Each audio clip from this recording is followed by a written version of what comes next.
Video తీ, అలాగే video తీ, అలాగే వీడియో తీ.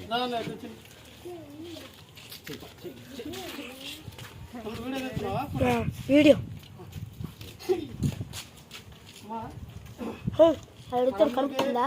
2 ఓట్లు ఉంటాయి. 1 ఓటు బొత్స సత్యనారాయణ గారికి, 2వ ఓటు మన ఎంపీ గారు బెల్లం చంద్రశేఖర్ గారికి వేసి గెలిపిస్తే ఖచ్చితంగా జగన్మోహన్ రెడ్డి గారు మళ్ళీ సీఎంగా అయ్యే అవకాశం ఉంటుంది. మన మన మన దళిత వాళ్ళలో మంచి అవకాశం ఉంటుంది. మళ్ళీ మన అభివృద్ధి చేయాలన్న చందన.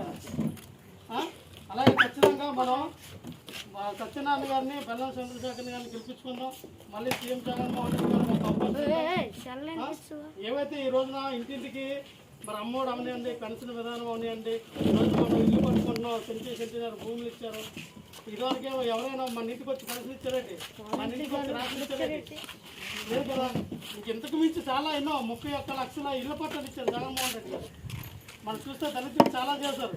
ఈరోజున విదేశ విద్య కానీ ప్రతిదీ కూడా జగన్మోహన్ రెడ్డి గారి హయాంలో జరిగింది. టీడీపీ వాళ్ళు వచ్చి ఆ లేనిపోయిన మాట్లాడుతుంటారు, ఎన్నో అబద్ధాలు చెప్తుంటారు. ఏ రోజున కూడా చంద్రబాబు నాయుడు గారు ఎప్పుడు కూడా వాళ్ళు చెప్పినటువంటి హామీలు కానీ వాళ్ళు ఇచ్చినటువంటి హామీలు కూడా ఏ రోజు కూడా నెరవేర్చలేదు. సో అందుకని మనం ఖచ్చితంగా మళ్ళీ పార్టీని మనం గెలిపించుకుందాం. మన ఊరు కూడా జగన్మోహన్ రెడ్డి ఫ్యాన్ గుర్తు పైన మన గుర్తు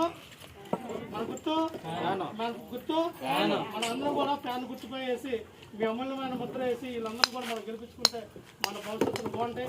ఖచ్చితంగా మీ ఊరికి ఏమైతే చిన్న చిన్న పనులు ఏమైనా ఉంటే ఖచ్చితంగా దగ్గరుండి మనందరూ కూడా చేయించుకుందాం. మనం అడుగుదాం మినిస్టర్ గారిని. అలాగే మనకి నియోజకవర్గంలో మంచినీటి సమస్య